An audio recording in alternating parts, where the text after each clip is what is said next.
بسم الله الرحمن الرحيم.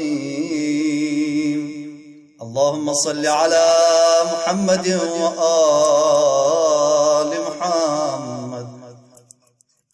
اللهم اجعل صيامي فيه صيام الصائمين، وقيامي فيه قيام القائمين،